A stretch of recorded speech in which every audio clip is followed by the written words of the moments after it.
My coffee's only half as good as I want it to be. Oh, that's sad. My tea is 100% as good as I want it to be. Yay, so thank you for that. I'm happy. Yeah, I'm going to take a drink of it right now. I like our new mugs.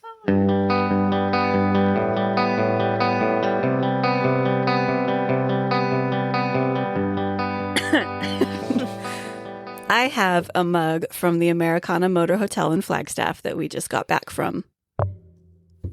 And because we just got back, this episode is not going to be edited because it is Wednesday night, almost 10 o'clock. So it's going to be fun. I have a mug I bought at Bookman's in Flagstaff. It's so cool. It's Edgar Allan Poe mug. Yeah, I love it. Very happy. They had a bunch of Poe stuff. They did. I was so tempted to buy one of those little raven finger puppets. I kind of regret not doing it. But also, I had already spent too much money. Yeah. Just for the whole trip. Yeah. It was either going to be the finger mug or the finger mug. The finger puppet or the mug. And the mug was infinitely more useful. That's good. It's also it's very cool. It's got a red interior and then it's like kind of gray-green on the outside with all these Poe quotes. Yeah. It's just really cool. It just makes me really happy. Yeah. So I like it. I have good news. What's that? Good news, everyone. Good news. You sounded just like him. It's Professor Farnsworth. I figured out rules for an Uno. Oh, yeah. Or just using Uno cards. Hold up. What? Hi, everyone. Good news, everyone. It's season 2. We've made it to season 2.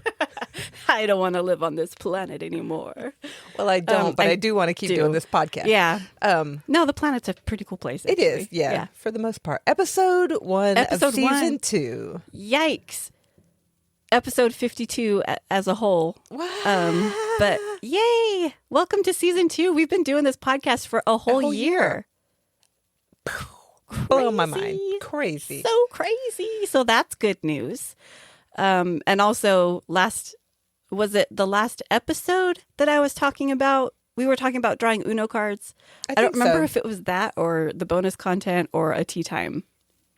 I don't know. One point when we were talking into microphones and recording ourselves, we said instead of dice, we're using Uno cards. Yeah. For season 2. It was said to some people at some point, and I have done it. Awesome. I think it was in the podcast episode. It probably was. Yeah. So here's the thing. Okay. I'm going to explain to you the rules. And here they are. Oh, man. Okay. So it's basically we're going to have this big draw pile. Okay. And we are going to each draw a card, and whoever has the highest number goes first. However, if it's a tie, we go in alphabetical order by color. Blue, green, red, yellow. Okay. So the special cards, though, if someone draws a draw 2, they can save it and hold on. Well, any special card that you draw, you can save it and hold on to it to play at any time during season 2 when we record an episode. Okay. So if you get a draw 2, you can play that before cards are drawn and make the other person draw again and take the lower number. So it's like imposing disadvantage. Wait, but did you say the lowest number goes first or the highest number goes first? Higher goes first. Okay, so, but if they draw 2, I want them to take the higher number. Okay, yeah, then that. Okay. Sorry, I was just in my mind, I was like, oh, it's like disadvantage where you take the lower number. Yeah. But no, I get it. Yours makes more sense. I will change that in my notes. I was like, wait, okay, no, okay. So, okay, I get it. Okay. You have to pretty much take the higher number. Okay. If you draw a skip card, when you play it, you avoid having to draw at all, and the other person automatically goes first. So you're basically skipping your own draw. Okay, I like it. If you get a reverse card, you play that if you have to go first. If you drew the higher number and you have to go first, you can play your reverse card and make the other person go first. Okay. The wild card comes into play on a tie. So like normally in Uno, you can play the wild card to change the color. That's what we're doing here. Oh, okay. So like if we both draw threes and I have a red 3 and you have a green 3, that would mean you have to go first. You can play the wild card and say, your card is now blue. So that would make me go first. Okay. Cool. Yeah. Cool. You have all this written down. Good. I do. Yeah. I folded it up into a little piece of paper and put it in the deck, in the box with the deck of cards. So we can remember it. On a wild draw 4, same as the wild, but you also get to go through the draw pile and choose another special card to save and use later. Ooh, fancy. Yeah. So you get like a little card up your sleeve for that. If you draw a special card, like you don't have to play it. Like you can I can stack. hold on to it. Yeah. Ooh. And like I can stack onto yours if I have like a whole drawer full of special cards over here. You do. I'm gonna just go buy what kind of Uno cards we have. I'm gonna go buy another box. We have the wilderness Uno cards, but no, don't do that. No, I wouldn't do that. Because that means I can do that, and then we'll just have like eventually 16 packages of Uno cards. It's going to take us forever to even get started. Okay. Yeah. Okay, so I think that like once we do draw cards, though, we need to keep the drawn cards separate from the draw pile. Right. So we don't just continuously draw the same cards. Okay, So, makes sense. yeah, we can do that. Anyway, are you ready to start? I did not get good news. Yeah, that's not really something we thought about. I mean, we on Monday when we normally record the podcast, we drove to Flagstaff, and we have been there since this morning, Wednesday. And the podcast comes out tomorrow. So like we really haven't had time to do much of anything. Like we just barely both finished up our research, right? Yeah. And I'm yes. Yeah. So I'm using air quotes, unfinished. Yeah, and like we had every intention of recording in the hotel room, but that didn't happen because like we were just we did a lot of writing, and I did some. We kind of got in a groove. We had with things were happening, and we just thought, you know what? Because we are chaos.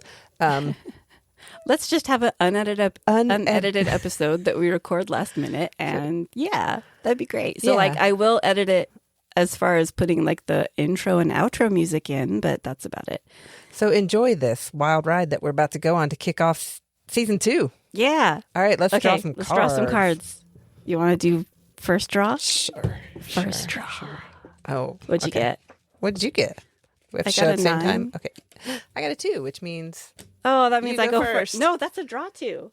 Oh, it doesn't say draw 2. It does. It says +2. Okay, I'm sorry. Don't look at it. Okay, but I did get a 3. Oh, okay, so I still go first. I'll keep that one. Okay. All right. That's okay. It's fine. I'm used to the old school Uno cards that say draw 4. I know on they them. actually say the word draw, but These no, are it's pretty. a plus. What It's a is plus that? sign. That's Old Faithful, the geyser. Yeah, we got the special edition pack of cards. Uno cards, whatever. Okay, what are Uno you Wilderness. what topic is gonna kick off season 2? Is the perfect topic for episode 1, season 2. I'm gonna start by reading. I'm gonna read a little quote, not said by the subject of my topic, but someone else. Okay. One raise of his eyebrow, and you knew you were about to be thrilled by a debonair, evil, yet sympathetic villain. Okay. I do have the rest of the quote. Okay, good. I can't imagine these films without Vincent Price in them. He was just a fine actor, never pretentious. The audiences that went to see him were all inclusive, from the poorest people to the richest. Nobody disliked him. Vincent Price was classless, even though he was classy, an exaggerated gentleman. He gave upscale a good name, and he was always handsome, dignified, charming, and a little bit sinister. A little bit sinister, yes. So this was actually a quote by John Waters when they aired a Vincent Price special on Turner Classic Movies. This was after his death. Okay. And it was a pretty good tribute to the guy. I'm talking about beautiful. Vincent Price today. I'm so stinking excited. I know. Like, I adore Vincent Price, honestly. Yeah. And we've actually been watching. We've been watching movies. There's like on the Roku, there's a thriller classic movie channel. And we've been like, they have a Vincent Price collection. Yeah.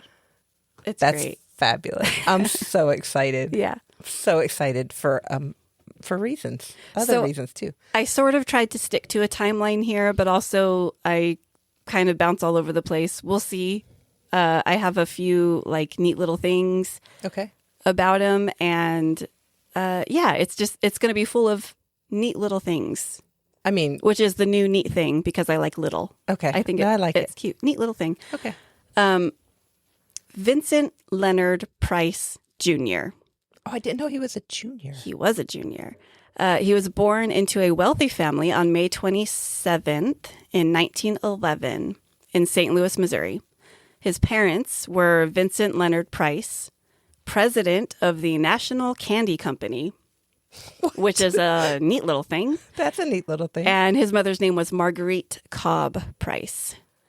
He was of Welsh and English descent, and also another neat little thing was a descendant of Peregrine White on his paternal grandmother's side. And Peregrine White was the first child born in colonial Massachusetts, born on the Mayflower while it was in Provincetown Harbor in Massachusetts. What? Yeah. Okay, so kicking off with a kind of wild little family line there. Yeah. That's awesome. So the reason his family was wealthy, and this is one of my favorite neat little things about Vincent Price, his grandfather, Vincent Clarence Price, invented Dr. Price's baking powder. Floof powder. Floof powder. It was the first cream of tartar-based baking powder. He was the inventor of it, and that's why his family was wealthy. I mean, that's well-deserved because floof powder is amazing. Yeah. So Vincent Price's grandfather invented baking powder. We've talked about this before. Cream of tartar-based baking powder. Yeah, we did. In episode 1 of episode 1. Yep, throwback to episode 1. We talked about Vincent Price because he played Addison Revis, which I have later in my notes. Addison Revis. James Addison Revis Peralta. Revis Peralta, yeah. Yeah. Look, we've both gotten to talk about Vincent Price. Yeah. That's fabulous. It's a lot of fun. Okay, carry on. So Vincent received a top-notch education. He attended the private St. Louis Country Day School before earning bachelor's degrees in both history and language from Yale University. He studied art history.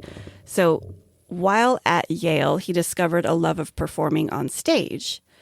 And he moved to the University of London, where he studied history. And he also studied art at the Courtauld Institute. So he was going to 2 different schools. Universities. In London. Gosh. Yeah. During his time there, he made his professional stage debut in a production of Chicago at the Gate Theatre in Dublin. In 1935, he delivered a stunning performance as the Prince Regent in the Gate Theatre's production of Victoria Regina. And another neat little thing, he named his first daughter Victoria in honor of that role that sort of sent him into stardom. Because that performance went on tour and made its way to New York, where he performed it on Broadway. And that success led him to his first role in film, where he had his debut in the 1938 movie Service Deluxe. We need to find it and watch it. Yeah.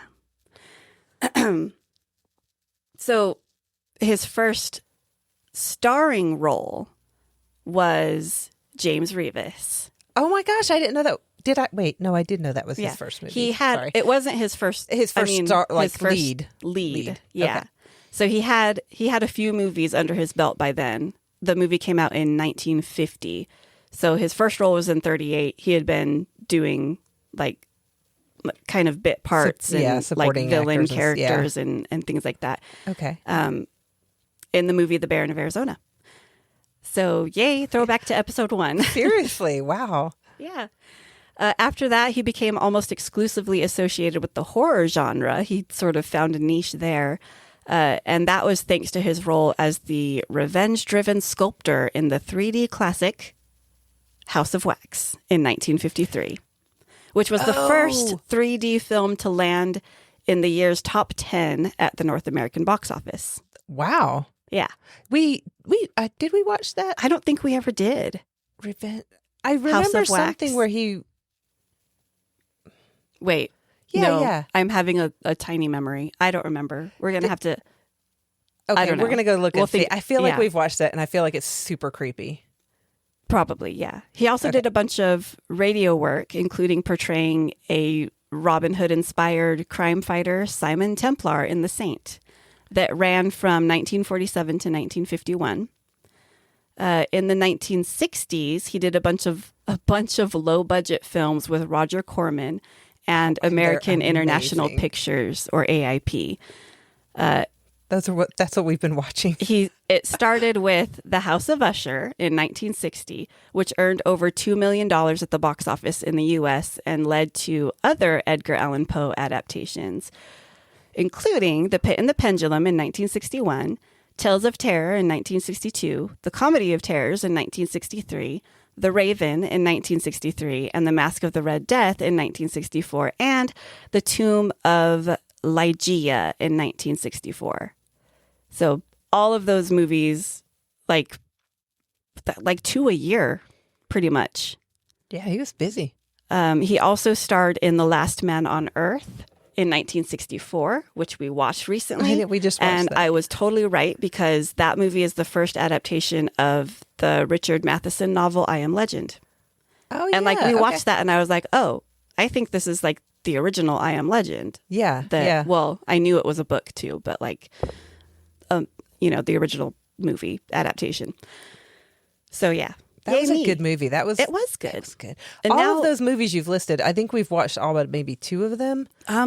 We haven't watched We've watched House of Usher, Ligeia. Pit and Pendulum. Yep. Yeah. Ligeia. The Tomb of Ligeia. We have not seen it, but it is on that Thriller channel. Yeah, we're going to watch that tomorrow.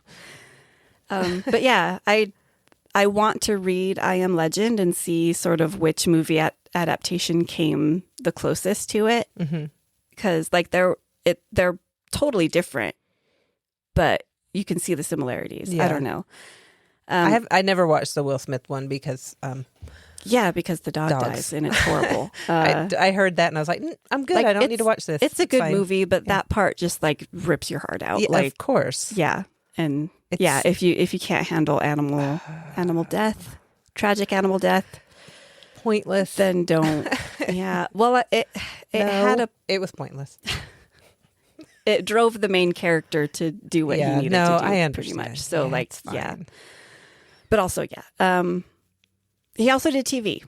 Vincent did. Mm-hmm. He was a regular on Hollywood Squares and had guest roles in The Red Skelton Show, Daniel Boone, F Troop, Get Smart, The Man from U.N.C.L.E., and Voyage to the Bottom of the Sea. He also had a recurring role in the Batman TV series as the villain, Egghead.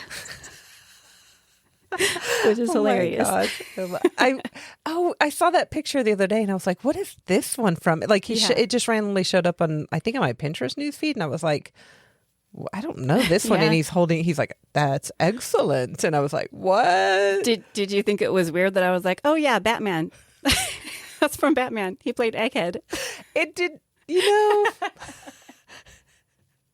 You always throw weird random facts at me, so no, I didn't think it was weird. My brain is full of random bits of knowledge that will absolutely get me nowhere in life, but that's okay. No, hey, you have a podcast. It's fine. So another neat little thing, in 1964, he provided the narration for the Tombstone Historama in Tombstone, Arizona, in the town. And I believe cool. That's still in operation. I did a quick Google search, and there was a review of the Historama on Yelp or something in January 2024. So, well, we should go there. Yeah, I know. Like, we should definitely go to Tombstone. It's definitely kitschy touristy, but it's worth a visit. That's what I love. I know. That's like right up our alley. I love that kitschy touristy crap. It's great. He was an admirer of Edgar Allan Poe, and in 1975, he visited the Edgar Allan Poe Museum in Richmond, Virginia, where he had his picture taken with the museum's popular stuffed raven. And like I've seen that picture everywhere of him posing with the raven, and like I thought it was cool because I knew he was a Poe fan. He did a ton of Poe movies. Yeah. But I didn't know that was at the Edgar Allan Poe Museum. That's really cool. That's fascinating. Yeah. I'm going to sip from my Edgar Allan Poe coffee really quick. He also recorded dramatic readings of Poe's short stories and poems, which were collected together with readings by Basil Rathbone. I love Basil Rathbone. Fun. Also, can we get a collection of those recordings somewhere? I want a lot of these things. Okay. That I'm going to be make a talking shopping about. list. Okay. Yeah. I could talk more about his film career, but I kind of want to move on. Dude did a bunch of stuff. They're all so much stuff. Awesome, except for that one Banshee one that we don't talk about. Oh, we don't talk about that one. So everyone just go find a Vincent Price movie and go watch it, then come back and listen to the rest of the episode. Yeah, do not watch The Cry of the Banshee. It's terrible. It is Even Vincent could not redeem that movie. Yeah. It was just terrible. He was the villain of the piece, and he didn't even get a satisfying on-screen death. No. Yeah, you wanted him to beef it, but anyway, we didn't even get that. It was a terrible movie. Don't waste your time. Yeah, don't watch it. Well, I think we've said that on this podcast before multiple times. Like every time we talk about movies, we're like, oh yeah, this one is terrible. Don't watch that. Okay, so tell me more about the man, the legend that is. I have a couple more neat things though about his movie. Hi, buddy. Movie career. He said on a TV interview that he had tried out for the role of Ashley Wilkes in Gone with the Wind. What? Ashley. It's speculated that they wanted someone smaller and less masculine, so viewers would wonder what Scarlett saw in Ashley, so the role went to someone else. Oh, that actually makes sense. It does make sense, yeah. And I like I said, that was speculation, so I'm not sure why they passed Vincent up, but yeah, it definitely makes sense. Oh, that was a big sound. Sorry, there's a cat rubbing up against the microphone. Wants to say hi. The cats have missed us. I have Anakin over here just sniffing my hand. Oh, he's so cute. Okay, another role my arm. that's adorable. Okay, sorry. Right. Another role that he was under consideration to play was the villainous Mr. Potter in Frank Capra's classic It's a Wonderful Life. Mr. Potter in It's a Wonderful Life, the Christmas movie. Yeah.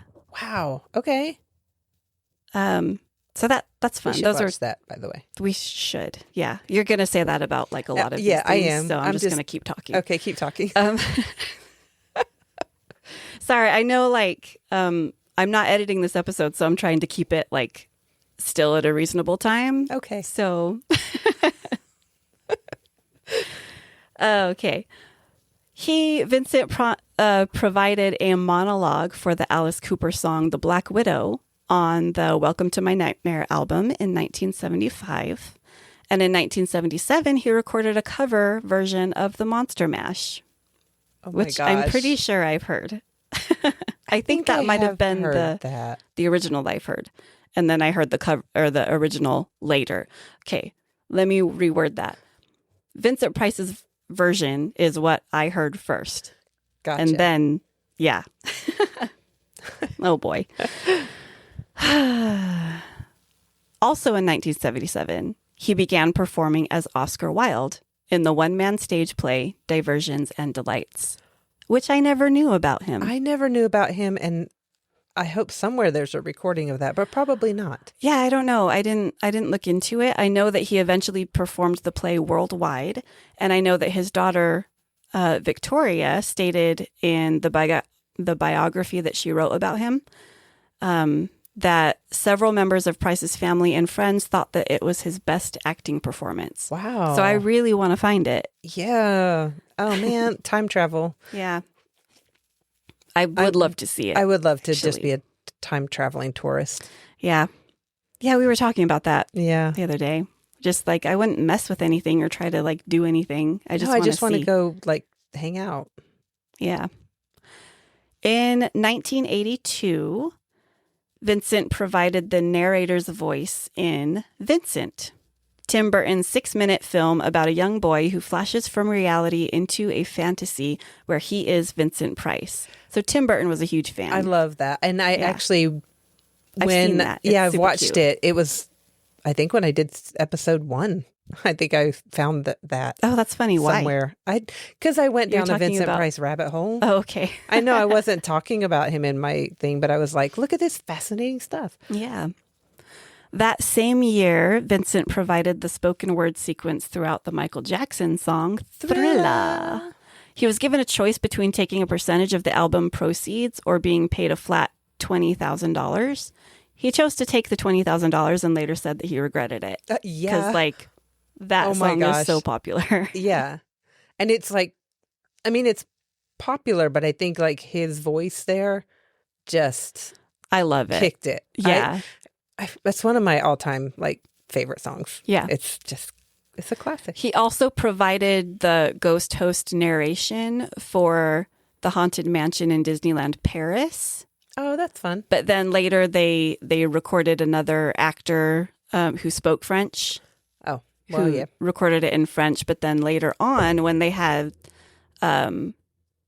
they sort of had an English translation that you could choose to play if you wanted to. And so they sort of brought that back, but like they changed it up a little bit. I don't know.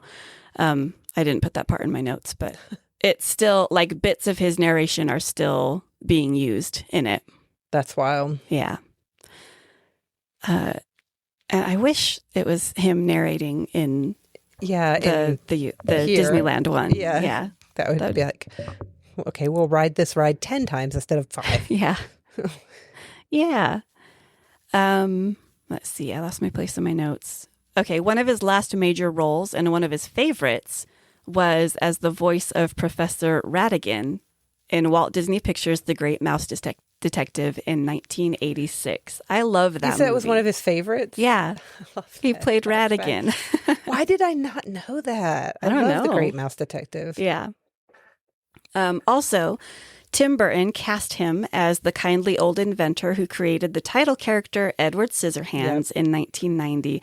And that role was cut down in size because of Vincent's worsening emphysema brought about by a lifetime of smoking cigarettes. Yeah. And that ended up being his last movie role.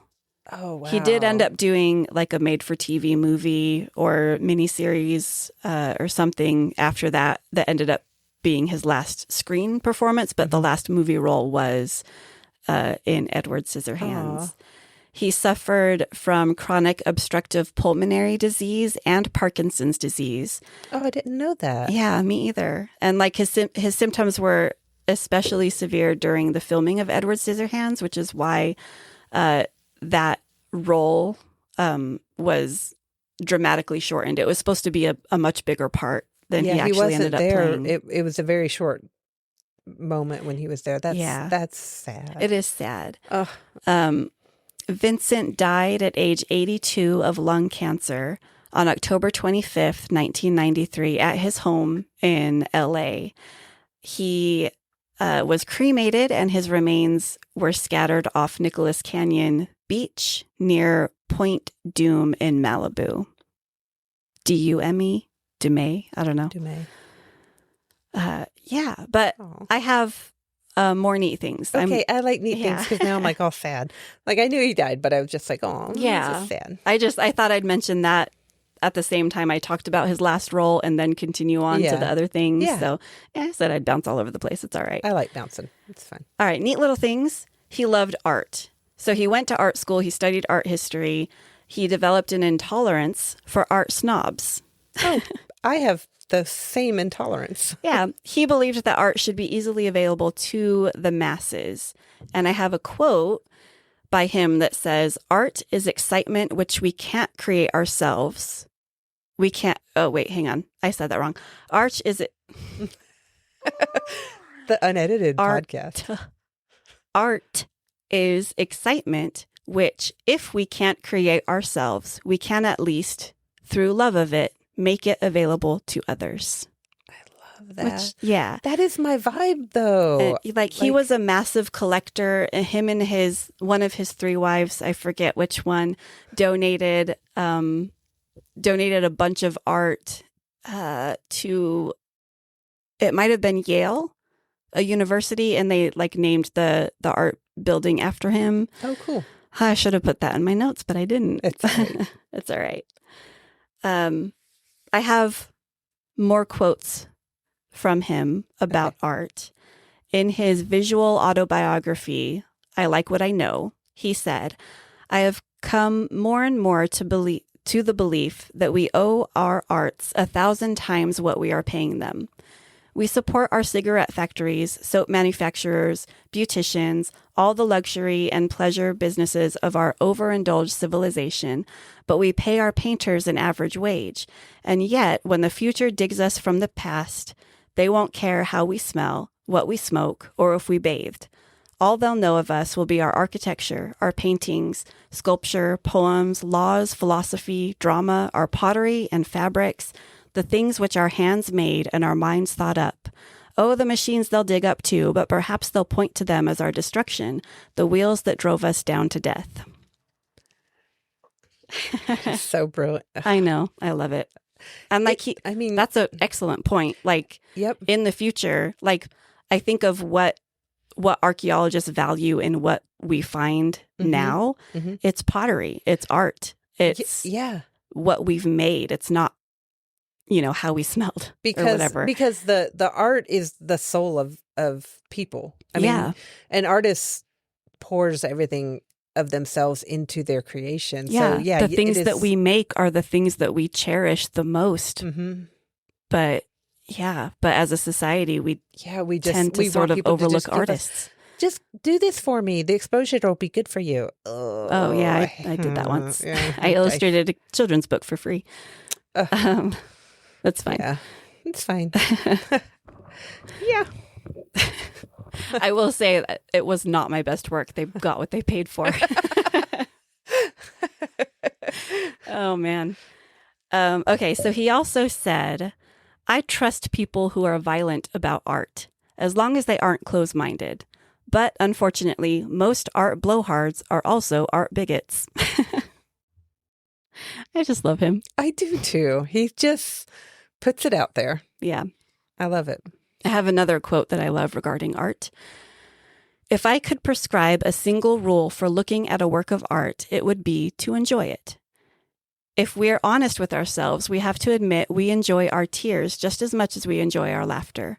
The only moments of life that are a bore are when we don't care one way or another." I want to print all of these and put them up where I could see them every day. Yeah. He has a lot of other quotes that I love, and maybe I'll read more if we end up having time, but if not, look for the Goodreads source in the show notes on our website. Okay. When this goes up. I just realized I didn't put last week's episode up. Oops. It's fine. Whoops. Both of them will be up tomorrow. Sorry about that. Okay. So talked about his love of art. Mm-hmm. Let's move on to his love of cooking. Yes. Okay. And now yesterday you randomly showed me a bit where he was on the Johnny Carson show. Yeah. The Tonight Show with Johnny Carson. And he was cooking fish in a dishwasher. Yeah. So he promoted. Okay. So he has cookbooks that Which he we authored. have a couple of. And I will talk about I will list them, but he promoted them on a lot of talk shows, and that's one of actually the most famous instances of him doing a cooking. Oh my gosh, I cannot talk. Him doing a cooking demonstration was on The Tonight Show with Johnny Carson. He demonstrated how to poach a fish in a dishwasher, and he had the fish, he had pears, he had zucchini and cucumber. And it was like a whole meal. And a garlic aioli. And he whipped up an aioli to go with it. But like everything that went into the dishwasher just like was wrapped up neatly in a little tinfoil packet, and you ran it in the dishwasher. And no rinse cycle, I guess. No rinse. And no soap. No soap. Just that's the secret. Because it was all like double wrapped in foil and everything was steamed. Yeah. Basically. And it's like you couldn't really do it with any other kind of meat because fish doesn't need a whole lot of heat to cook.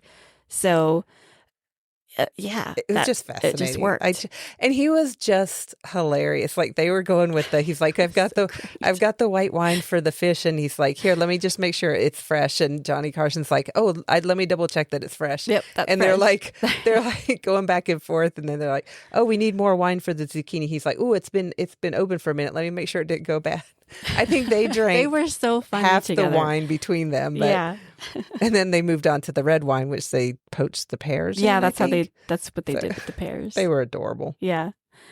So yeah, he was a gourmet cook. He authored several cookbooks with his second wife, Mary, including A Treasury of Great Recipes, which I bought. I bought one of the original runs of it. Oh, I didn't buy the reprint. It's beautiful. Yeah. So that one came out in 1965, and I'm very excited to get that in the mail. Another book was Mary and Vincent Price Present a National Treasury of Cookery in 1967.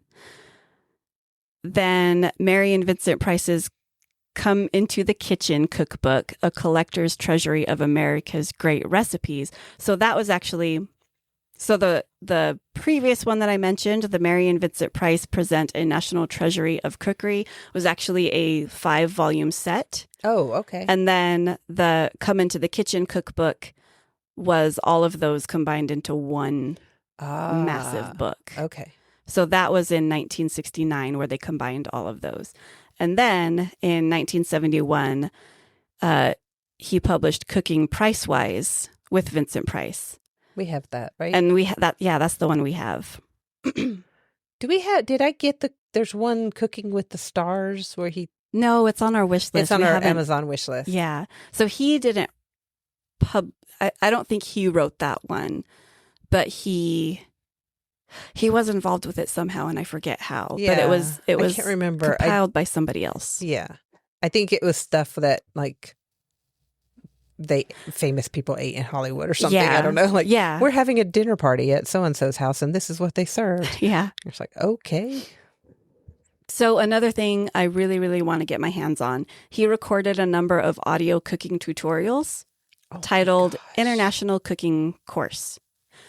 These were, so among, like, this course included Bounty of Paradise, Classical Spanish Cuisine, Cucina Italiana, Delights from the Sultan's Pantry, Dinner at the Casbah, Dining at Versailles, Exotic Delights from the Far East, Food of the Gods, Food from the Austro-Hungarian Empire, La Cocina Mexicana, The Bard's Board, and The Walk. So those are all the titles of all of the individual recordings in that course. And in addition to those, he recorded an audio wine course titled Wine is Elegance. These audio recordings were released on 33 1/3 inch LPs. Mm-hmm. Am I saying that right? I think it's just 33 1/3. That's the speed.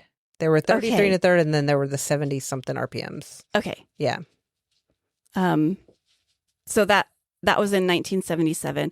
And then later they were packaged into a 12-cassette boxed set titled Beverly Hills Cookbook of the Rich and Famous, your host, Mr. Vincent Price. I need that. I know. I need that. If anyone is looking for a gift, I don't know if they've been digitized. Like, please, yeah. I would take the LPs.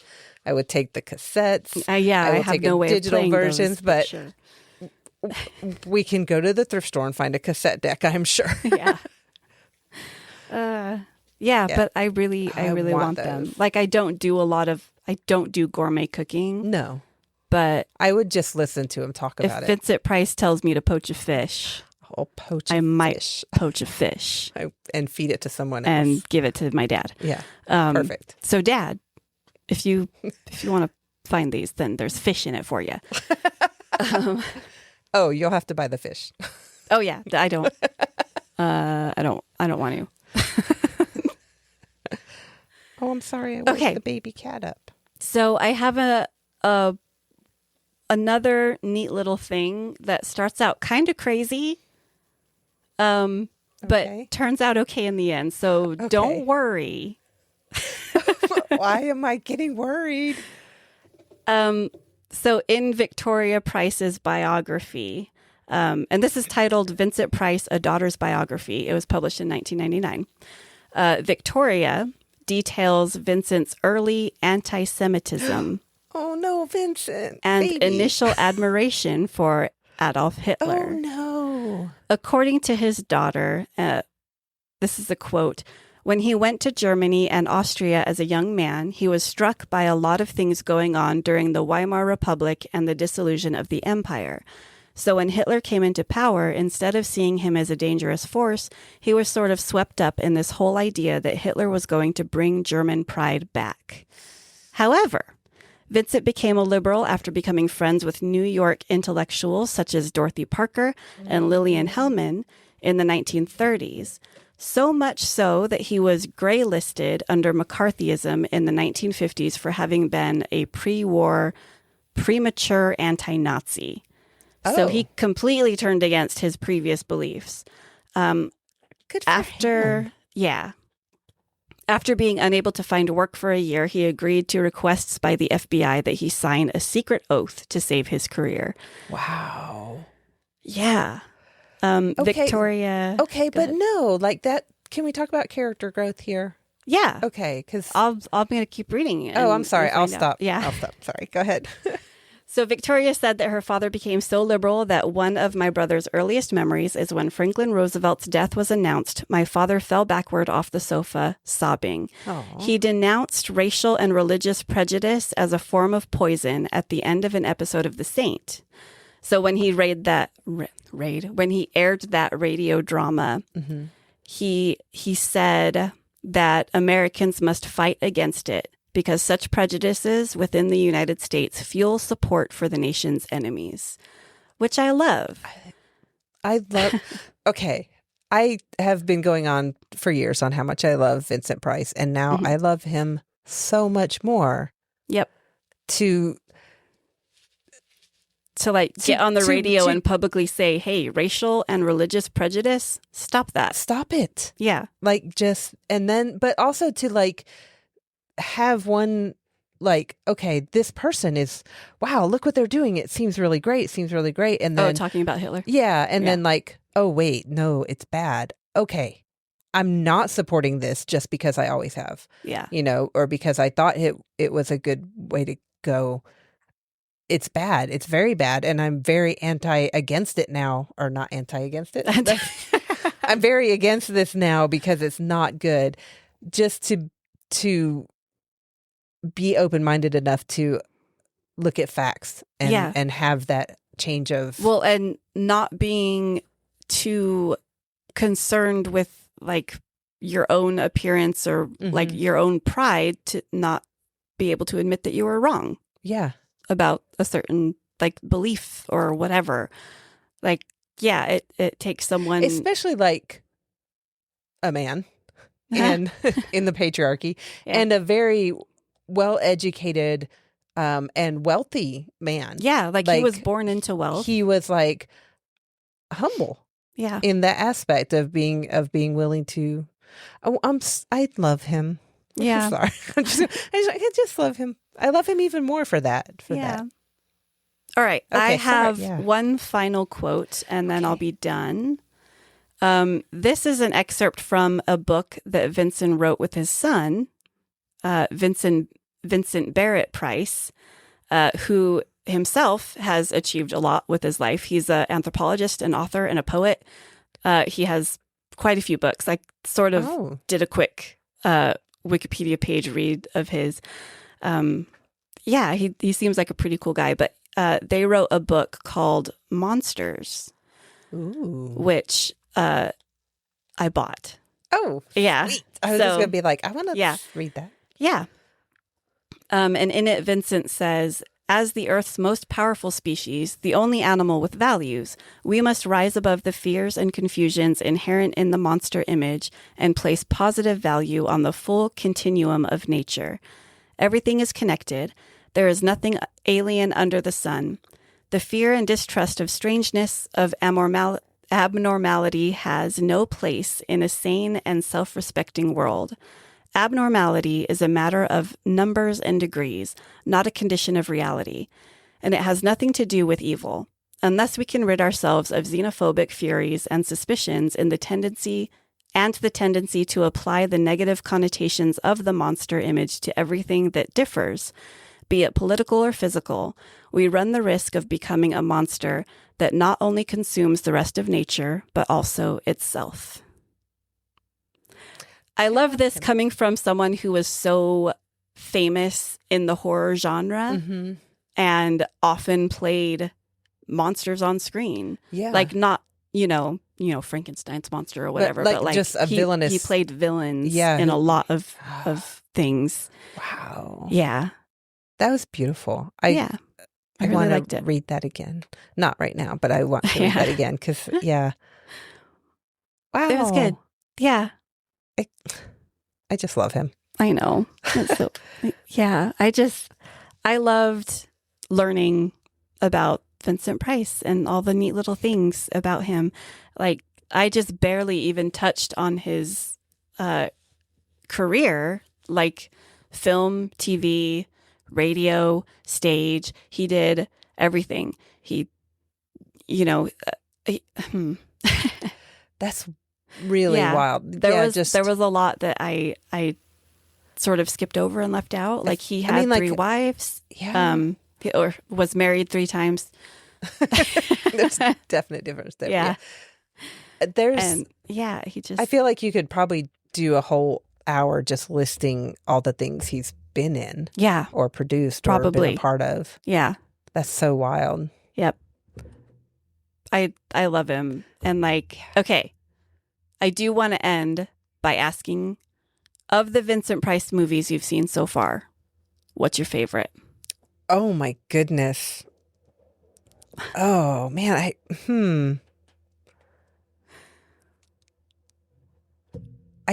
Are we counting The Great Mouse Detective? Because I don't know my answer. I think he does such a good job that I just will like a movie if he's in it. But I honestly, I think The House on Haunted Hill. That's what also. I think that one, and I really liked him in The Last Man on Earth that we just watched. That was good too. But The House on Haunted Hill we've watched multiple times. And do you remember what fun we had when you poisoned me? And he delivers his lines just so perfectly. I think though, what I love in all of his movies, even the ones that are just really terrible, cheesy movies, he always just looks like he's having Abominable fun. Dr. Fives. Oh my gosh. And the sequel, I highly recommend Dr. Fives those. Rises Again or whatever. Oh, it's in so those good. He never actually speaks. He doesn't. Yeah, he has a damaged larynx, I believe. His whole face is damaged. But he has one of those electronic things. It's wild. Yeah. Those were terrible, but you could tell he was having a blast doing it. Those were amazing movies. When I say terrible, I mean they were amazing. They were and hilarious. Wonderful. I love them so much. But they're supposed to be campy. They're supposed to be. Yeah. I highly recommend those. But I will say, I think my favorite is also House on Haunted Hill. Yeah. It's campy, but there's a fun little twist at the end. It's so good. Yeah, it is good. And it's just, Yeah, I just think it's a good movie, and he's perfect. Yeah. I don't think I have to ask least favorite. We've covered that several times. The Cry of the Banshee. Cry of the Banshee. Don't Never, do it. Just ever don't watch it. Just don't. It's so bad. It's really, really bad. It's watch such House a on bad Haunted Hill movie instead. that even Vincent Price couldn't save the movie. Yeah. Like, couldn't make it good. Go watch the Abominable Dr. Phibes. Also, you mentioned Phibes. Phibes. there was another, The House of Usher, which is a throwback to our Bert Schoenberg episode. Oh, right. Oh, my the gosh. artwork in there. I forgot that's how we found the discovered him. Bert Schoenberg. Yeah. Yeah. Those wild, super creepy paintings. Crazy paintings. That were amazing. That's cool. Wow. I didn't even think to throw back to that episode. I thought, like, I briefly, and I was like, oh, I'll come back to it because I was all in on your... I put House of Usher in my notes, and I'm like, yep, we've seen that. Yeah. And did not even occur to me. They're so good. So, what I want to say something about the fact that... Oh, yes. Hang on. Okay. Another neat little thing that I forgot to put in my notes, but I think it's wild. He was friends with the band Deep Purple. Oh, you showed me. I showed you that music video. That was so bizarre. So Deep Purple has a song called Vincent Price that they actually, it wasn't until 2013 that they released it, but they named it after him. And it's very got an 80s metal vibe going on there. Yeah. But anyway, yeah, he was friends with Deep Purple, which is, if you're not familiar, it's kind of a hard rock, heavy metal sort of band. Yeah. Yeah. That's so wild. Yeah. It's amazing. Anyway, that's it for Vincent. Okay. Well, I might mention Vincent one more time because of his love and I think you said admiration of the person that I'm going to talk about. Are you talking about Poe? She's sitting there holding up her mug. I'm holding up my mug. Are you talking about Poe? I'm going to talk about Edgar Allan Edwin Poe. Allan Poe. But I also have to tell you this. This is a podcast. Finish your sentence before you take a drink. My coffee. Oh my gosh. Okay. This is a podcast first.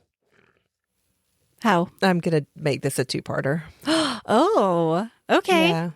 So are you not drawing cards at the end of this episode? Oh, we don't even have cards. Oh, no. Whoops. You that's can draw a card. I'll draw one and it'll be for later. But no, I just so I found a lot of websites that had a lot of information. They all kind of said the same thing, but it was a lot. And I kept adding and I was like, okay, I have my notes and I'll from here to here.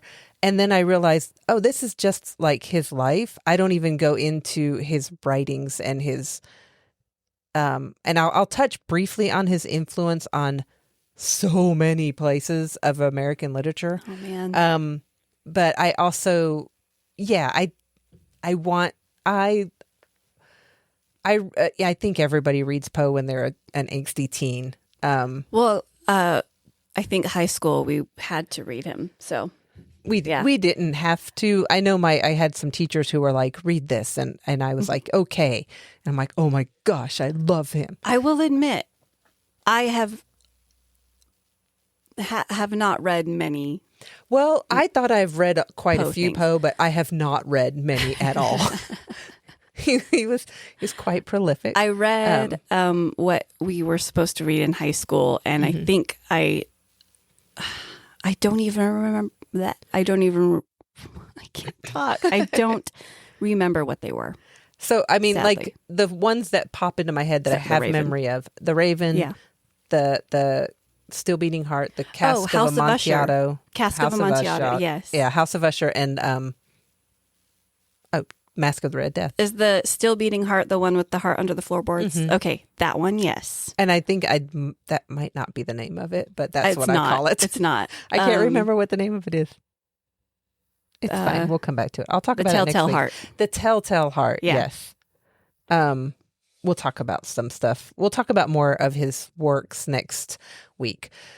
Okay. So today we're just going to talk about his life because he did a lot. Well, he didn't do a lot, but he did a lot. Okay. Here we go. Let's get into it. Okay. He was born in 1809 to two actors, David Poe Jr. and Elizabeth Arnold Poe. And she was actually a quite famous actor, stage actor. Oh. His dad was not as famous, not as talented as his mother was. But his father left the family in 1810, and his mother died a year later from tuberculosis. Oh. Which is very sad. So he was only like a year old when his dad left and 2 when his mom left. Oh, my goodness. So he was sent to live with John Allan, who was a merchant in Richmond, Virginia. And the Allan family kind of became this foster family, and they gave him their name, Edgar Allan Poe. Oh. Yeah, I thought it was a middle name too. Oh, okay. Yeah. But they never actually officially adopted him, but they kind of were like, they just kind of took him in. You're ours now. Boop. Okay. And he was, John Allan, the father was, or the man of the house, the merchant. Yeah. He would either spoil Poe or he would just be like massively over discipline him, find fault in every little thing he did, and be like, oh, you're, so it was just like, wow. There was no like, no in between. No in between. It was just either like, here, have everything, my child, and no, you go sit in your corner with the dunce cap on or whatever. Aww. So, yeah, it wasn't like great, but Poe had a good young life. In 1815, the Allan family went to the UK, and Poe was enrolled in a grammar school in Scotland and then a boarding school in Chelsea until 1817. And then in 1820, the family moved back to the U.S. So Poe is now 11. And okay. Does that math work? Yeah. No. Hang on. What were the dates? He's older than that. He was born in 1809, and they moved back to the U.S. in 1820. 11. Yeah. Okay. Wow.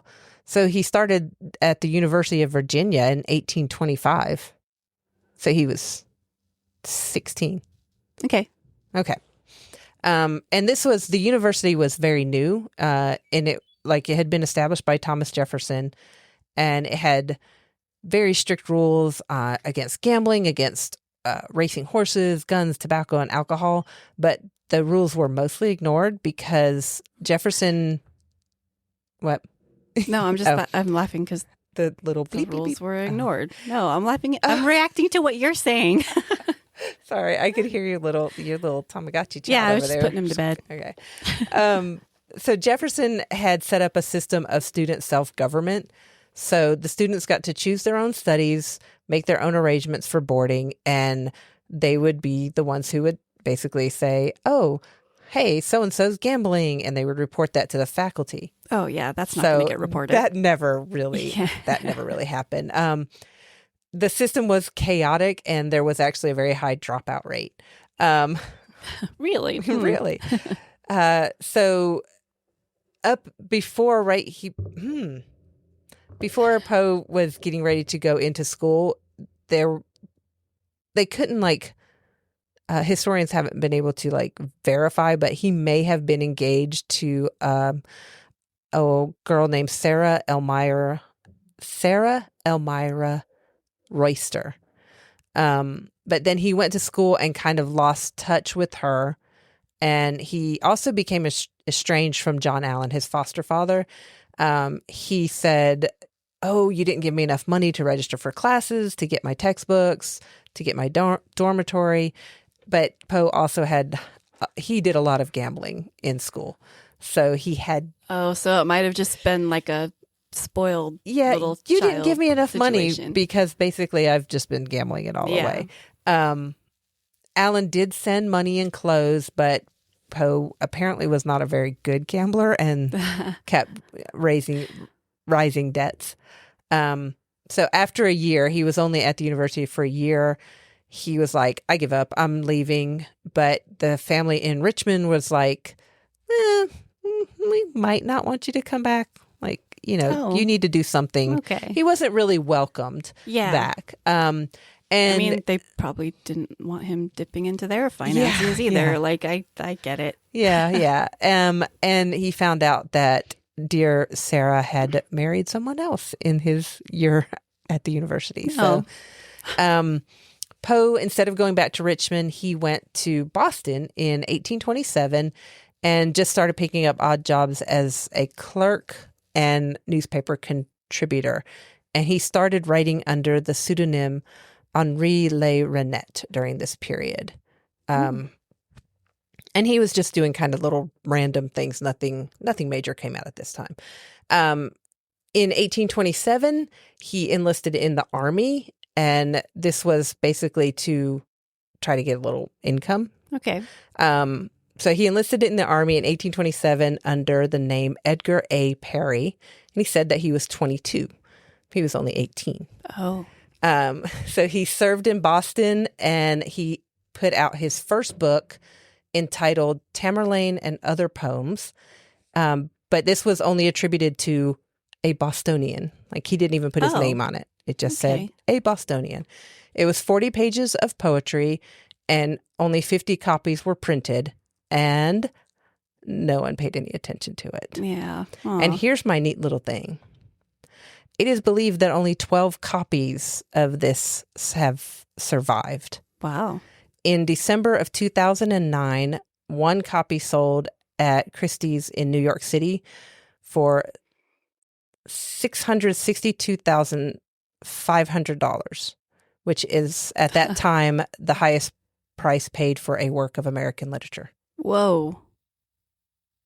That's crazy. That's kind of wild, right? You're like, Yeah. oh, that's kind of cool. Yeah. And he made nothing off of it, which is kind of sad. Yeah. So in 1827, Poe's regiment was sent to Charleston, South Carolina, and they embarked on a ship called the Waltham. And he served for 2 years and actually attained the rank of sergeant major, which was the highest rank that a non-commissioned officer could achieve.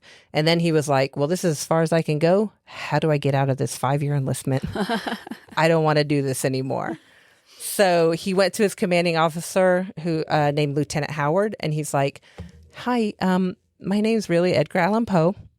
I am not the age I told you I was. I'm younger. Can I get out? I want to get out. Wow. I want to get out of the army. And Lieutenant Howard, and he's like, he talked about his foster family and how he was having difficulties with his foster Pretty father. Much cut off. Yeah. And this Lieutenant Howard, he was like, you know what? I can get you honorably discharged if you can reconcile with your foster father. Just, write him a letter, talk to him, kind of, pave things over. Okay. And so Poe was, it was kind of a weird thing. I was like, I don't know. Things were different in the 1820s, I guess. I don't know. So Poe wrote a letter to John Allan, who pretty much ignored him. And actually did not write Poe to inform him that his foster mother was very ill. Oh, no. And she died on February 28th, 1829.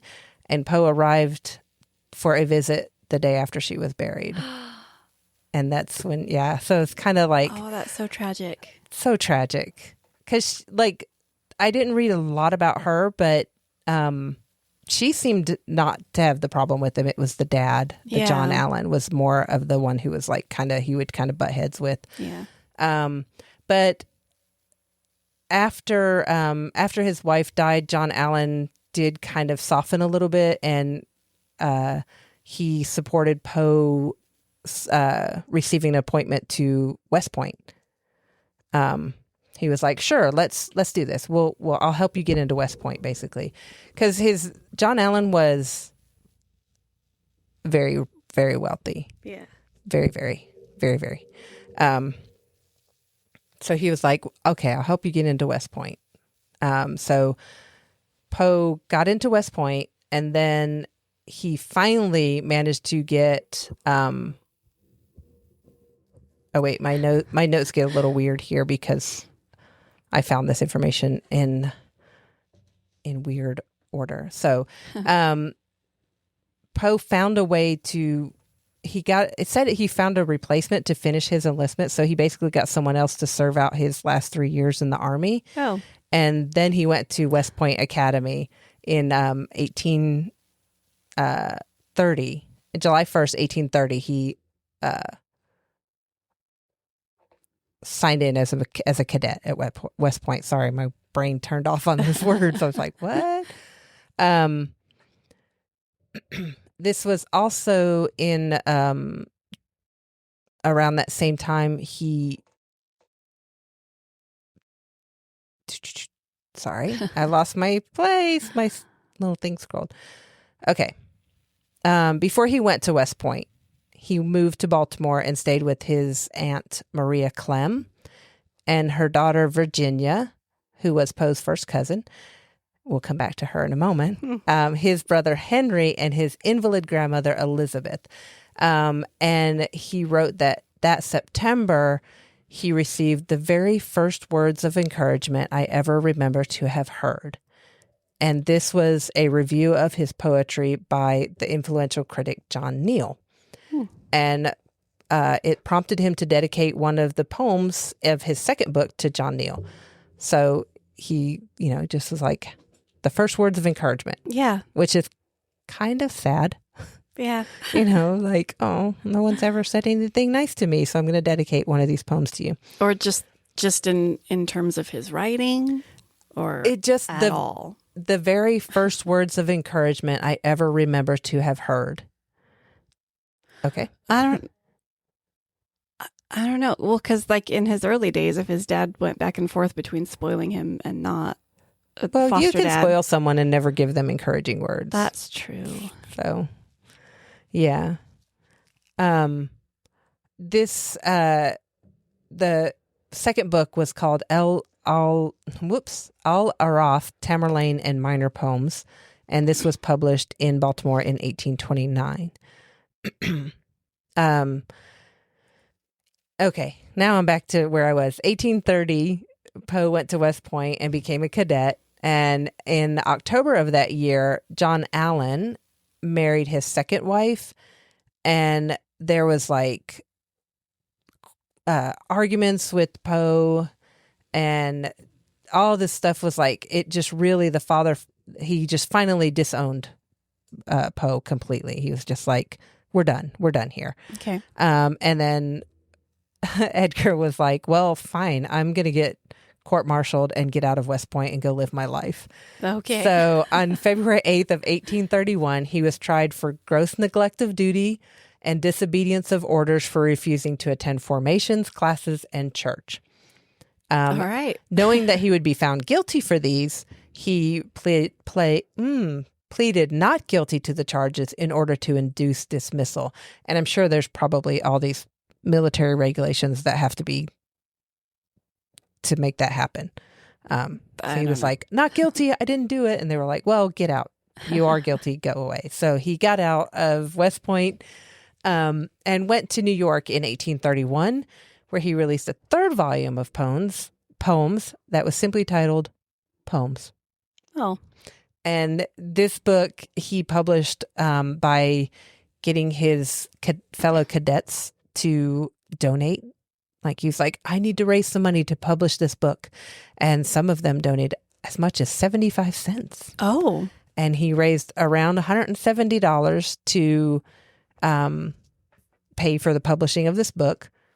And I think... okay. So if 75 cents was on the high end of individual donations, but he got 170 bucks. Yeah. He knows a lot of people. He knows a lot of people. Yeah. Yeah, I thought so. They says that a lot of the cadets who helped finance this were probably expecting satirical poems the way that he had written in school. He would write like little snotty poems about the commanding officers, and they were probably wanting the same thing. But it was more of his, usual poetry work and stuff. The macabre. Somewhat, yeah. He didn't do a lot of, it wasn't all macabre. Yeah. It became more macabre later. So we'll go with that. This book was printed in New York and labeled as a second edition and included a page saying, "To the U.S. Corps of Cadets, this volume is respectfully dedicated." Huh. And it reprinted some of his lengthier poems, Tamerlane and El Araf. And okay, I was going to ask why it was labeled as a second edition. yeah, because it reprinted some of his other stuff, but it also had some unpublished poems, which was To Helen and the City and the Sea, and a couple others that I did not find the title of and might talk about next week. All right. In 1831, he returned to Baltimore to his aunt, brother, and cousin. And not long after his return, his brother Henry died on August 1st of 1831 from alcoholism, which is very sad. Yeah. Poe switched to prose and spent the next several years working for different literary journals and periodicals, more of which I'll talk about next week. Sweet. And he started to become known for his style of literary criticism, which I'm also going to talk about next week, because that actually had a lot of influence in American literature. Sweet. Kind of shifting, which I was like, what? I could talk a lot about that. So that's why we're going 2 parts. Cool. He moved a lot between New York City, Baltimore, and Philadelphia. And now we're going to talk a little bit about Virginia Clem, because this was Poe's cousin and wife. Oh. And I know. So that's it's like a time. It's a different time. There were a lot of a lot of people married cousins, first cousins, second cousins, and it was funny because I was thinking about this when we were at dinner with your family today. Oh my gosh, yeah. Because everybody was like, "Wait, that's my cousin. Who are you related?" Anyway, I was just sitting there, kind of like, okay. I feel like I need to clarify in defense of my please family do. Before anyone goes assuming that my family has all married their cousins. No, we have not, but I have. On both sides of my family, both of my grandmas, my paternal and my fraternal grandparents were they were just really good at tracing family lines. Yeah, genealogy. Yes, thank you for that word. That word they were really into genealogy, and every time one of their kids brought, someone date to meet the family or whatever, they would try to sit down and figure out how they were related. How or if. Yeah, how or if they were related. So yeah. Don't worry. It's all great. It's fine. But no, they were talking about that tonight and I was like, oh, hey. Yeah. Poe could have used some genealogy. It's rough living in small towns when the dating pool isn't super huge, and if you come from a big family, you're going to be related to a lot of people. So yeah. It's a good way to find out who not to date. Yes, it's like, well, nope, changed my mind. But anyway, Poe didn't change his mind. So I knew more about Poe, and all I ever knew was he married his cousin. We don't talk about it because he was 27, she was 13.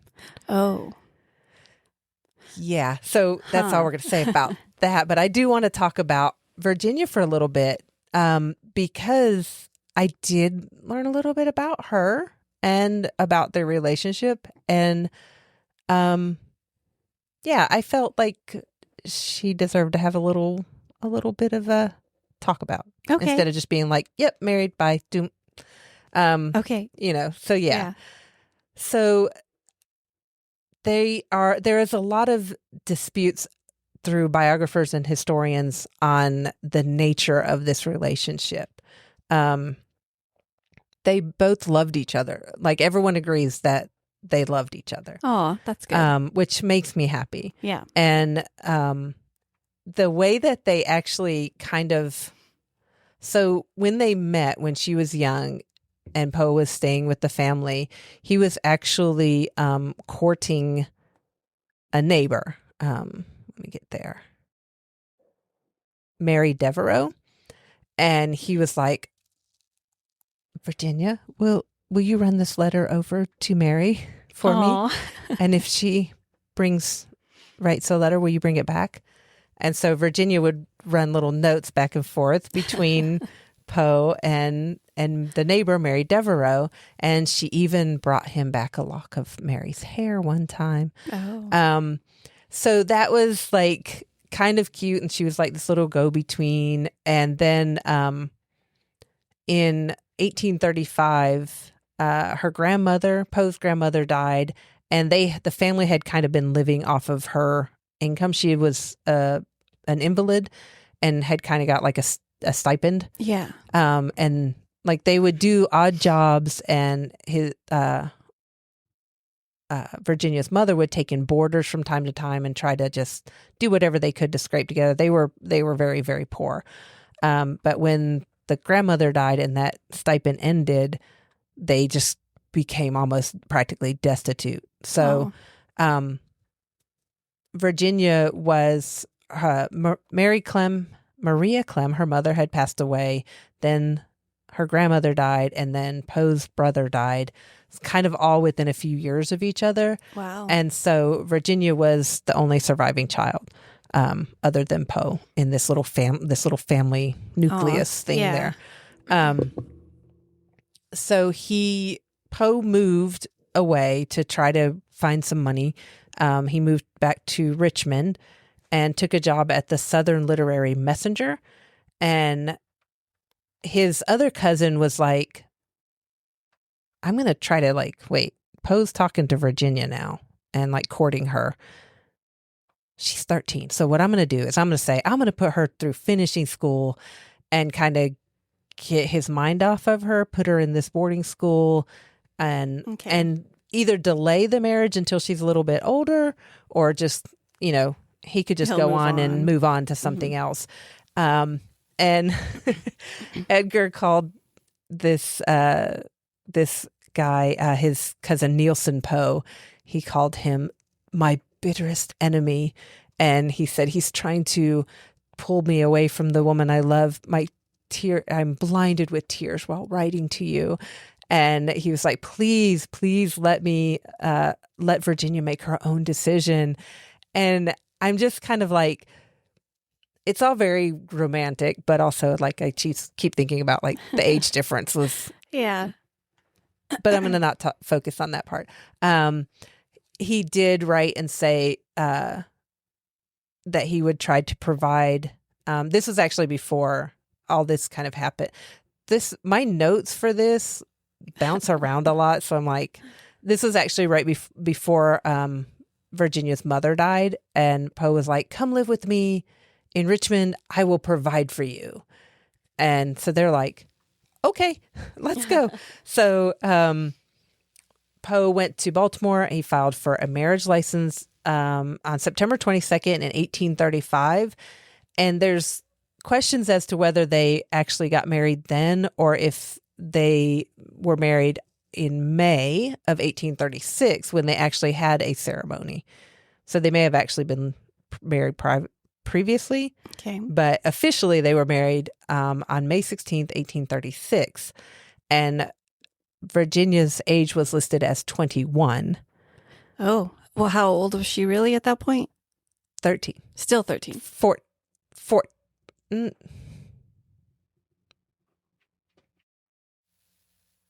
I know I'm looking at this. I'm like, she was 13. I did mention like earlier she was 13. She was younger when she was running the messages back and forth. Well, yeah, but yeah, sorry about I that. just wasn't sure how long the whole courtship or anything was. So, yep. Okay. That was 4 years previously. When she was running the letters back and forth when he was courting Mary Devereaux. Okay. Yeah. No, sorry. I just meant like, never mind. Sorry. I did my notes are a little bit bouncy around here, and that's on me for not getting all those little dates. Because the article I took them from had things in different orders too, which was weird. But anyway. I guess I was thinking that at the time Poe started courting her. She was 12. She was 12. Okay. Mm-hmm. So. And he was 26. Yeah. So yeah, Yep. Anyway. Yeah. She was her age as 21. If by all accounts people said they loved each other, then okay. Yeah. Yep. Okay. Yeah. Yep.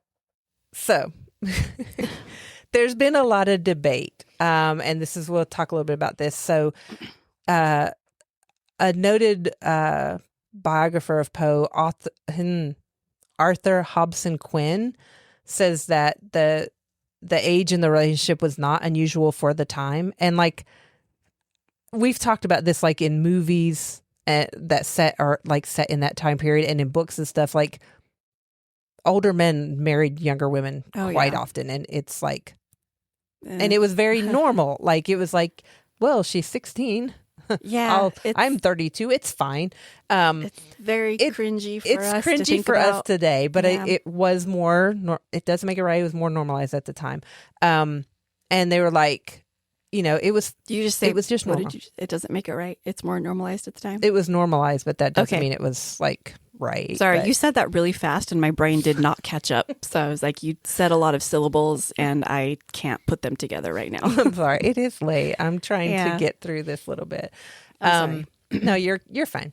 Another biographer named Kenneth Silverman says that, sure, the first cousin marrying, you see that a lot in the good olden days. There was a lot of cousins marrying cousins stuff. He's that's fine, but the very young age was not fine. So there's a lot of arguments. And one of the things that some people said was that Virginia and Poe were more like brother and sister than husband and wife. Okay. But so possible marriage of convenience? Yeah, maybe.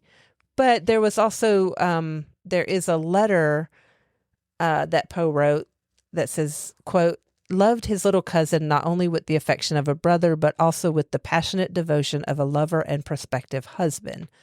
So there were emotions there. Okay. However, many scholars also agree or contend that it's possible that Virginia died a virgin, that they never actually consummated their marriage. Oh. And that Poe in courting women and seeking a wife was really more just looking for a companion. Okay.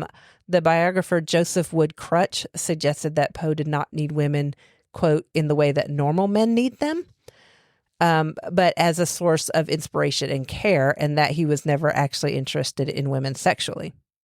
Oh. Or anyone. So he may have been asexual. Yeah. Yeah. Which is interesting. Okay. But he did, the friends say that, they did love each other. Yeah. But there was probably nothing going on between them. Physical relationship between them. Okay. Which I found that interesting. But they were very happy and devoted to each other. An employer of Poe wrote that, quote, his love for his wife was a sort of rapturous worship of the spirit of beauty, which I think is kind of beautiful. Yeah, that is beautiful. And Poe once wrote, I see no one among the living as beautiful as my little wife. And based on what people talk about her and how she wrote to him, she practically idolized him. Mm-hmm. She would sit next to him while he wrote his work. She would keep his desk tidy and keep his pens, the ink pens, all clean and ready for him to use. Okay. She would fold and address his manuscripts. And she wrote a little poem when she was 23. And I'm going to read it to you because I think it's pretty. Ever with thee I wish to roam. Dearest, my life is thine. give me a cottage for my home and a rich old cypress vine, removed from the world with its sin and care and the tattling of many tongues. Love alone shall guide us when we are there. Love shall heal my weakened lungs. And oh, the tranquil hours we'll spend, never wishing that others may see. Perfect ease we'll enjoy, without thinking to lend ourselves to the world and its glee. Ever peaceful and blissful we'll be. Which I think that's a beautiful little Valentine's poem. That's cute. It was dated February 14th, 1846. So in there you heard the line, love shall heal my weakened lungs. Yeah. She had tuberculosis for the last 5 years of her life, and it is what eventually killed her. Oh, no. Which is very sad. She died when she was 25. And that really kind of pushed Poe over the edge into kind of his darkness. Wow. He had been off and on kind of over drinker here and there, but he would try to not drink for when she would ask him. Yeah. And then there were some other there was a little bit of a scandal between that kind of happened with Frances Osgood and Elizabeth Elliot. Frances Osgood was a good friend of the family, and Virginia would often have her over because when Poe was over, when they were kind of gathered together, Poe would be like, oh, I'm not going to drink around her because like she was more of a, didn't like the drink. So he would, he would kind of do that. And so Virginia would be like, oh, Francis, come over, because it kind of kept him on the straight and narrow. And then this other poet, Elizabeth Elliot, just like became enamored of Poe and was very jealous of Francis. So she was like, I found letters between them that he's cheating on Virginia with Francis. And really she wanted, so like there was this whole drama that she concocted, and there was all this craziness, and they were like, hey, there were some letters, but nothing untoward was in them because Frances Osgood was married. And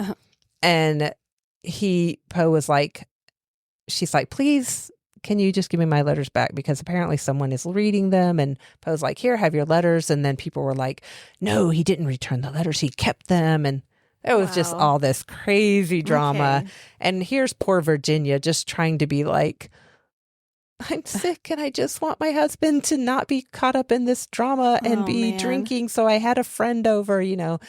So it's kind of crazy. And actually she said when like all of this kind of wore on her, and, she was already struggling with her health, and it kind of just added more stress and more stress. Yeah. And she allegedly said on her deathbed that Mrs. E had been her murderer. Oh. That she had just caused so much stress, drama. That everything kind of wore on Virginia. Yeah. Which is very sad. That is sad.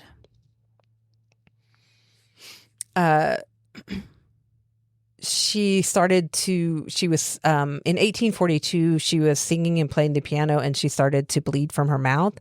And Poe said, she'd ruptured a blood vessel while she was singing, but she just got worse and worse from that point on. And this kind of drove him into a deep depression. And he described his mental state, quote, each time I felt all the agonies of her death, and at each accession of the disorder, I loved her more dearly and clung to her life with more desperate pertinacity. But I am constitutionally sensitive, nervous in a very unusual degree. I became insane with long intervals of horrible sanity. Oh. So this kind of pushed him like into the darkness that he is so well known for. Yeah. In 1846, Virginia wrote to a friend, and she says, I know I shall die soon. I know I can't get well, but I want to be as happy as possible and make Edgar happy. And she promised to him that after her death, she would be his guardian angel. Aw. Which I think is so sweet. Yeah. She passed away on, oh my goodness.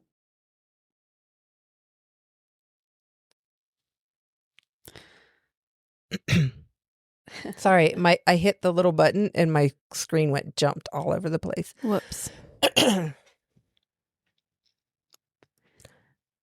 Now I have to scroll down and find my notes. Normally I would edit this out, but you get to listen to me singing instead. Hope you liked it. On February 1st, the New York Daily Tribune and the Herald carried the simple obituary.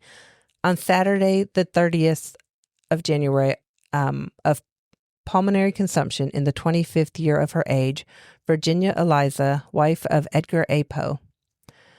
That was all that it was said. Oh, that she passed away. The funeral was held on February 2nd, and several people came, Nathaniel Parker Willis, Ann Stevens, and George Morris, who was a publisher at the time.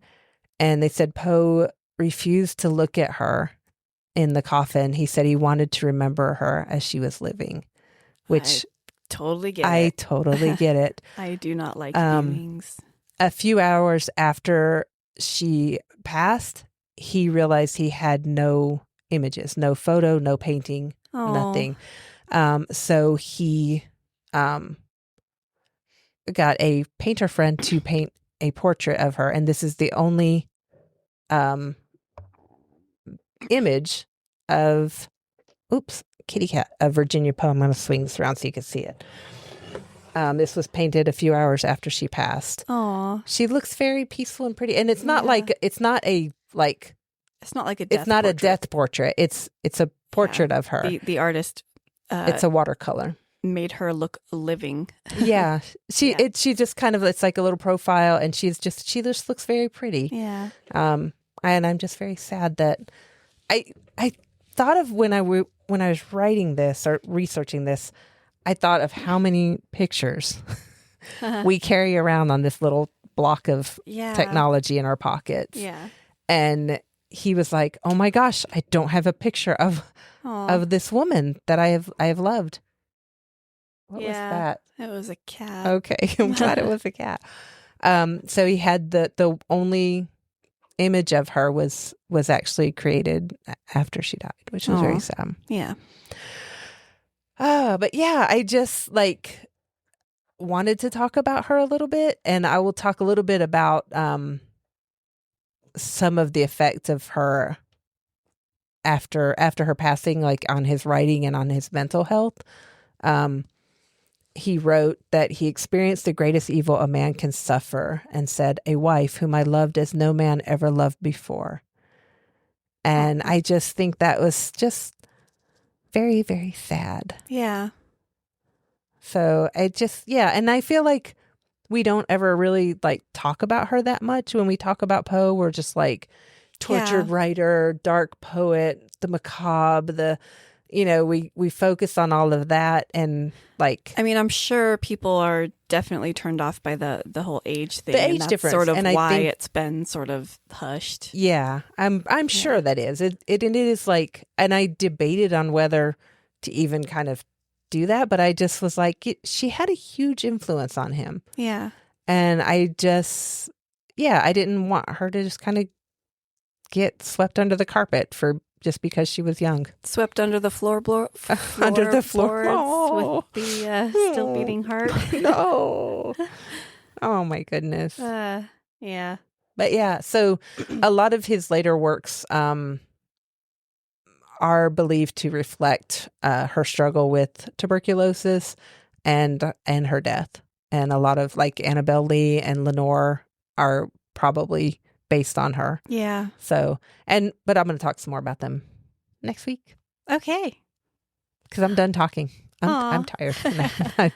I'm just done talking. But I was super stoked when I pulled this card. Yeah. I was like, OMG. So yeah, I'll talk a little bit about his literature work, his influence in different aspects of American literature, and like where you can go and learn about more stuff about him next week. Sweet. Yeah. All right. Our first part 2. Yay.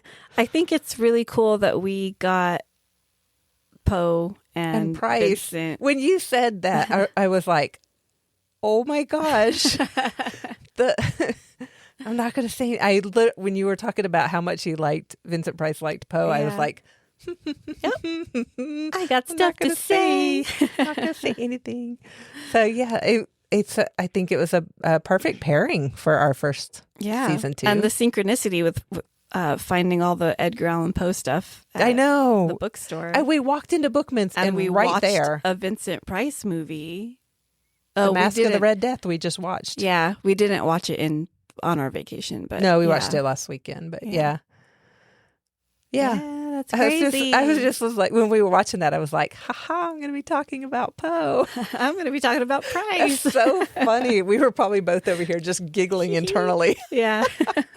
That's fabulous. Oh, man. So yeah, do you want to draw a card for your next topic? Yeah. Okay, let me grab these cards. If you would like to follow us on social media, you can look up Jess and Hids. We're everywhere.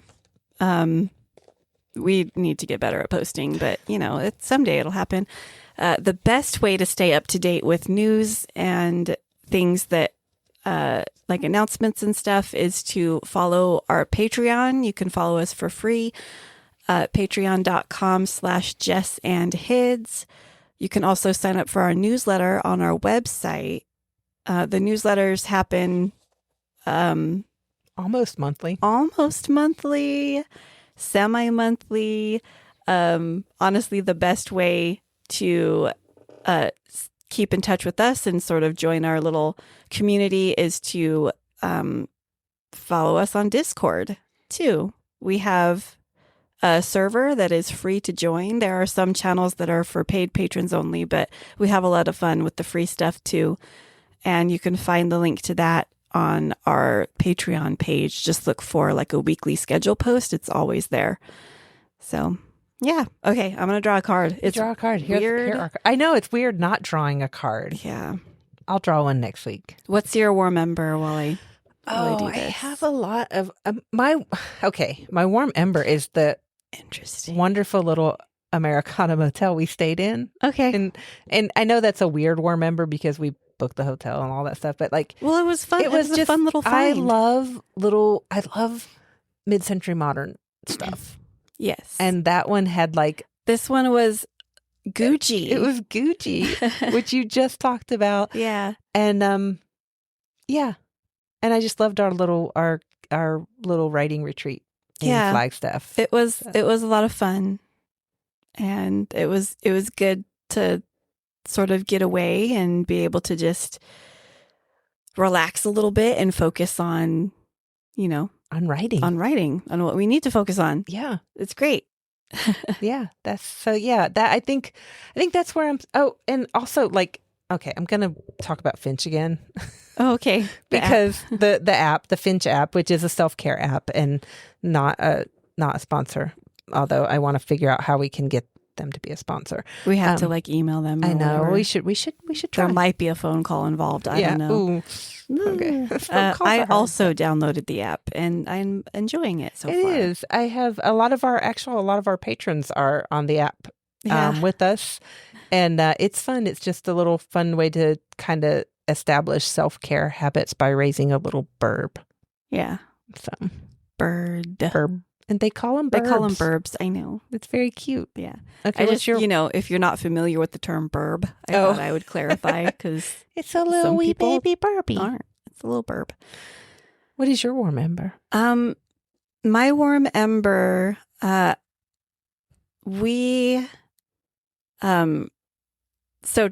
the day tomorrow when this releases, in 20 minutes. It's going to be later than that because I still have to add the intro and outro musics, but is Thanksgiving. my family celebrated tonight, and we were able to go and have dinner with my parents, very yummy. my sister, her husband, and her kids, and my uncle and his family. And afterwards, we played games and had a little bunko competition. And I got to hold a snake. Yeah, and my nephew has a pet snake. Anyway, I think that's my war member for today. We made the pies for it. And that was fun. They were cute little mini 4-inch pies that we made. I'm gonna go eat one when I'm done. Yeah, here. I really want to eat that chocolate pie. I want to eat the pecan pie. I haven't had a pecan pie in ages. Both. Yeah. Anyway, I think that's my war member. I just like spending time with family. Yeah, it's fun. That's a good one. Yeah, I like that. I hope that everyone listening is able to spend time with their family, chosen or otherwise. Yeah. And with that, I guess we can say bye. Yeah, we can say goodbye. Do you have anything else to talk about? I don't think so. I don't think so. Yeah. We'll talk at you next week. Yeah, talk at you next week. Bye. Bye.